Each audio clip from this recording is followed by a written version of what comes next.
కలకలం రేపుతోంది. తెలుగు రాష్ట్రాల్లో మరీ ముఖ్యంగా ఏపీలో 4 జిల్లాల్లో కోవిడ్ అలజడి సృష్టిస్తోంది. కోవిడ్ పాజిటివ్తో 4 ఇప్పటికే చనిపోయారు. మీరు వింటుంది నిజమే. ఇప్పుడు ఈ సమయంలో కోవిడ్తో మరణాలు ఉన్నాయనంటే ఈరోజు అఫీషియల్గా ఏపీ ప్రభుత్వం ప్రకటించిన ప్రకారంగా కోవిడ్తో 4 చనిపోయారు. వైరస్ వేరియంట్ని గుర్తించే పనిలో ఉన్నారు వైద్యశాఖ. ఇక జూన్ 26 నుంచి జూలై 16 వరకు 12 కేసులు నమోదయ్యాయి. కడపలో అత్యధికంగా 8 కేసులు నమోదయ్యాయి. గుంటూరులో 2, విశాఖ, కాకినాడలో ఒక్కో కేసు నమోదైంది. 5 నమూనాలని పూణే ల్యాబ్కి పంపించారు. సో ఒకే చోట క్లస్టర్ కేసులు లేవంటున్నారు ఆరోగ్య శాఖ కార్యదర్శి వీరపాండియన్. రాష్ట్రంలో 67 మందికి కోవిడ్ పరీక్షలు జరగగా 2కి కాంటాక్ట్ ద్వారా మాత్రమే వైరస్ సోకినట్టు గుర్తించారు. 3 హోమ్ ఐసోలేషన్లో, 2 ఆసుపత్రిలో చికిత్స పొందుతూ ఉన్నారు. ప్రజలు అప్రమత్తంగా ఉండాలని వైద్యశాఖ సూచించింది. దేశవ్యాప్తంగా జూలై 1 నుంచి 339 కోవిడ్ కేసులు నమోదయ్యాయి. కేరళలో అత్యధికంగా 115 కేసులు, కర్ణాటకలో 64 కేసులు, మహారాష్ట్ర 43 కేసులు, తమిళనాడులో 39, ఢిల్లీలో 18. ఇక రాష్ట్రాల పరిస్థితి పైన కేంద్రం కూడా నిఘా పెట్టింది. కేంద్ర వైద్యారోగ్య శాఖ కూడా దీనిపై నిఘా పెట్టింది. సో ఆంధ్రప్రదేశ్లో 4 మరణాలు సంభవించాయి. మొత్తంగా 12 కేసులు నమోదయ్యాయి. సో వివిధ రాష్ట్రాల్లో వివిధ రకంగా ఉంది. అయితే ఇక్కడ అధికారులు చెప్తున్న మాట ఒకటే, ఇది గతంలో మాదిరిగా ఒక దగ్గర వన్స్ స్టార్ట్ అవ్వగానే ఆ కమ్యూనిటీలోనే ఆ రీజియన్లోనే పెద్దగా ప్రబలడం లేదు. ఇది డిఫరెన్స్ ఆఫ్ పాకుతోంది. ఒక్కో దగ్గర ఒక్కో రకంగా ఉంది అని చెప్తున్నారు. కడప జిల్లాలో 8 అంటే ఒక్క దార వచ్చిందని అంటే కంటిన్యూస్గా బ్యాక్ టు బ్యాక్ అక్కడ వస్తూనే ఉంటాయి. ఒకరికి తర్వాత ఒకరికి ఫిజికల్ కాంటాక్ట్, హ్యాండ్ షేక్ ద్వారా కానీ, తర్వాత సలైవా ద్వారా కానీ, స్ప్లిట్టింగ్ వల్ల కానీ ద్వారా వస్తూ ఉంటుంది. కానీ ఇక్కడ అటువంటి మాదిరిగా లేదు అని ఆరోగ్య శాఖ అధికారులు చెప్తున్నారట. గుంటూరులో 2 కేసులు, విశాఖలో 1 కేసు, కాకినాడలో 1 కేసు, 5 నమూనాలని అంటే 5 మెంబర్స్ యొక్క శాంపిల్స్ని పూణే ల్యాబ్కి పంపించారంట. ఇది ఏ రకమైన వేరియంట్ అనే కోణాల్లో ఇప్పుడు ల్యాబ్లో పరీక్షలు జరుగుతున్నాయి. సో ఒకే చోట క్లస్టర్ కేసులు అంటే బల్క్ కేసెస్ లేవని అధికారులు మాత్రం చెప్తున్నారు. దానికి సంబంధించి ఆరోగ్య శాఖ కార్యదర్శి వీరపాండియన్ అఫీషియల్గా ఒక స్టేట్మెంట్ రిలీజ్ చేశారు. రాష్ట్రంలో మొత్తం 67 మందికి కోవిడ్ పరీక్షలు జరిగితే 2కి మాత్రమే అది డైరెక్ట్గా వైరస్ సోకినట్టుగా తెలుస్తోంది. సో కాంటాక్ట్ ద్వారా వైరస్ సోకింది.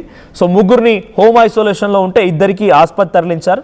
సో మరణాల సంఖ్య కొంచెం తక్కువగానే ఉన్నప్పటికీ డెఫినెట్గా ఇది ఒక ఆందోళనకరమైన విషయం అని చెప్పాలి. ఈ స్థాయిలో మళ్ళీ కోవిడ్ ప్రబలుతోంది అని అంటే డెఫినెట్గా అప్రమత్తంగా ఉండాల్సిన అవసరం అయితే ఉంది. దేశవ్యాప్తంగా కూడా 340 కేసులు నమోదయ్యే సుమారుగా అంటే అర్థం చేసుకోండి ఏ స్థాయిలో కోవిడ్ మళ్ళీ విజృంభణకు సిద్ధమవుతుంది. అది ఒక్కరి దాంతో నమోదైనా అది ఒకరి తర్వాత ఒకరికి విజృంభించే అవకాశం కూడా ఉంది. సో 64 కేసులు కర్ణాటకలో నమోదైతే అత్యధికంగా 115 కేసులు కేరళలో నమోదయ్యాయి. దీనికి సంబంధించి ఏపీ వైద్యారోగ్య శాఖ అధికారులు ఎటువంటి నిర్ణయాలు తీసుకుంటున్నారు, చనిపోయిన వారి వివరాలు ఏంటి, ఏ రకంగా ఐసోలేషన్ తీసుకుంటున్నారు, మరిన్ని అప్డేట్స్ తెలుసుకుందాం. మా ఏపీ ఇన్పుట్ ఎడిటర్ కృష్ణమోహన్ సిద్ధంగా ఉన్నారు. కృష్ణమోహన్, సో ఇక్కడ వైద్యారోగ్య శాఖ నిర్ణయాలు ఎలా ఉన్నాయి? కోవిడ్ కేసులు రోజు రోజుకి పెరుగుతున్నాయి. మరి ముఖ్యంగా ఒకే జిల్లాలో 8 కేసులు నమోదవడం ఎలా చూడాలి?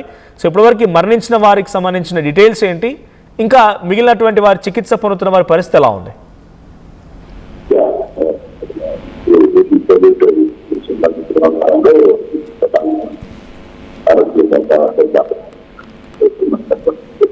ఇప్పటికీ అంటే 12 కేసులు కడపలో 8 కేసులు అలాగే తగ్గింది లేదు. పెరిగిన పరిస్థితి కూడా లేదు. అంటే అందరూ ఉండాలి.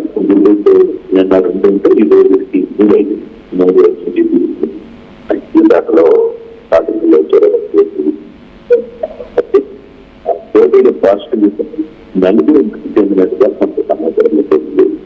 కానీ ఆ 4తో వివిధ కారణాలు కొంత ముందే కొంత తీవ్రమైన ఆరోగ్యాలు సమస్యలున్నాయనేది దాని ప్రకారంగా 5 నమూనాలు మనం స్వచ్ఛన చేసుకునే చెన్నై కూడా వచ్చిన పరిస్థితి. ఇక్కడ రాష్ట్రంలో మాత్రం కొంత కంపారిటివ్ రాష్ట్రాలతో చూసుకుంటే తెలుగుగా అయితే పెద్దగా ప్రస్తుతం అయితే లేదు. కాకపోతే ప్రస్తుతం 3 ఆసుపత్రిలో చికిత్సలు జరుగుతున్న పరిస్థితి మరొకటి డిశ్చార్జ్ చేయాలనేది చెప్తున్నారు. పబ్లిక్ దానికి కావాల్సిన కూర్చోవడం లేదు. ఆంధ్రప్రదేశ్ బాగా క్లియర్గా చెప్పినట్టు ప్రముఖంగా కాబట్టి కొంత ఉండాల్సిన పరిస్థితి. వ్యవహారంగా ఇప్పుడు దేశంలో 339 ఉంటే కేరళలో కర్ణాటకలో మహారాష్ట్రలో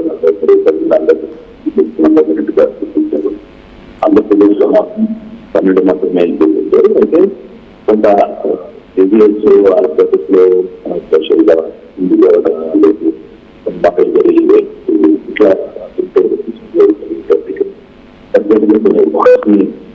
చేయాలని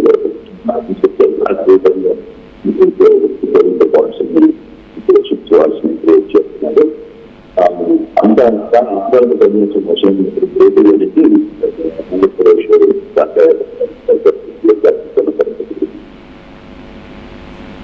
రైట్. సో వైద్య ఆరోగ్య శాఖ అధికారులు ఎటువంటి నిర్ణయాలు తీసుకుంటున్నారు అంటే ఎటువంటి విధంగా వైద్య చికిత్స అందుతోంది? బేసిక్గా దీనికి మందు లేదు. సో ఎటువంటి చికిత్స అందిస్తున్నారు ఆ చికిత్స పొందుతున్న వారికి? సంబంధించిన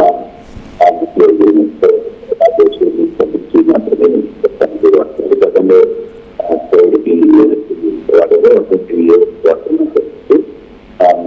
అంటే లాస్ట్ టైం కోవిడ్ వచ్చినప్పుడు పద్ధతినే అంటే గవర్నమెంట్ కూడా ఏమి కాబట్టి కొంత ఇంపాక్ట్ కనబడుతుంది. లాస్ట్ టైం ఏదైతే ఐసోలేషన్ సెంటర్స్ మాత్రం కడపలో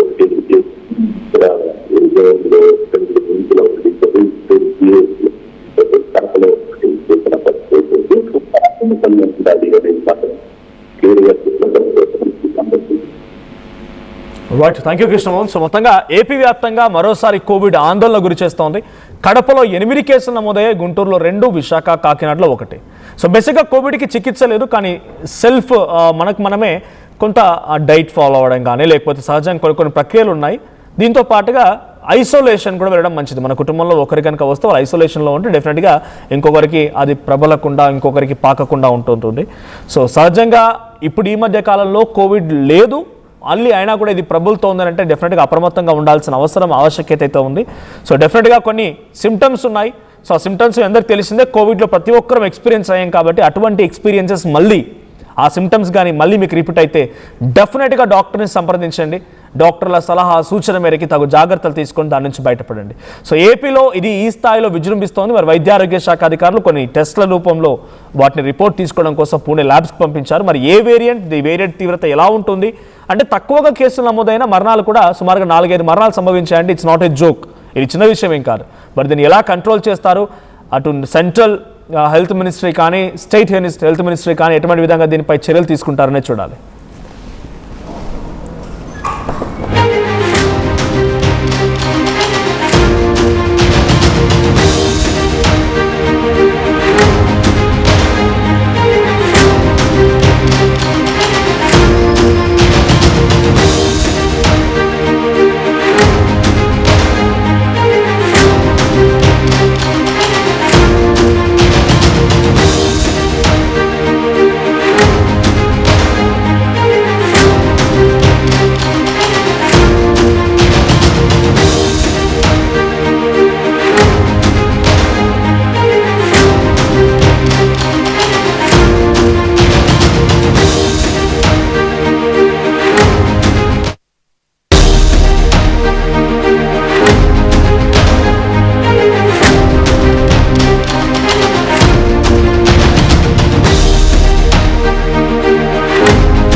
ఫలితాల్లోనూ శ్రీ చైతన్య తన ఆధిపత్యాన్ని కొనసాగించింది. ఓపెన్ కేటగిరీలో all India 3rd rank, 9th rank తో పాటు తెలుగు రాష్ట్రాలు సాధించిన ఆల్ ఇండియా ఓపెన్ కేటగిరీలో టాప్ 10లో 8 ర్యాంకులు ఒక్క శ్రీ చైతన్యవే. తెలంగాణలో అతిపెద్ద family shopping mall Mangalya shopping mall ఇప్పుడు దిల్సుఖ్ నగర్ మెయిన్ రోడ్ లో అందాల తార మీనాక్షి చౌదరి చేతుల మీదుగా జూలై 17న గ్రాండ్ ఓపెనింగ్. అదిరిపోయే ఇనాగ్రల్ ఆఫర్స్ అస్సలు మిస్ అవ్వకండి. Mangalya shopping mall, Telangana, Andhra Pradesh, Karnataka. అందరికీ నమస్కారం. నేను మీ అనసూయ భారద్వాజ్. ఆషాఢ మాసం సందర్భంగా మన కాసం ఫ్యాషన్స్ ఏపీ అండ్ తెలంగాణలోని 24 స్టోర్స్ లో సరికొత్త ఆఫర్స్ తో మీ ముందుకు వస్తుంది. అంతేకాకుండా ఈ ఆషాఢ మాసంలో మన ప్రత్యేకత కిలో చీరలు కొనండి, అరకిలో చీరలు ఉచితంగా పొందండి. Pure in its form with grace made noble.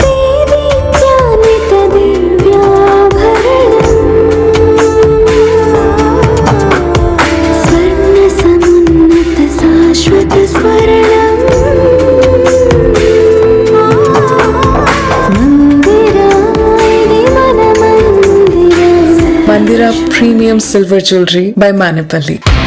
At KL Lay Global Business School, we turn the students of today into the leaders of tomorrow. Global KL Business School. I'm Rishabh, a digital marketing strategist and a football player. I refuse to be one. At Anurag University, be everyone you dream to be. Tournament ముందు paint ఎలా చేస్తాం?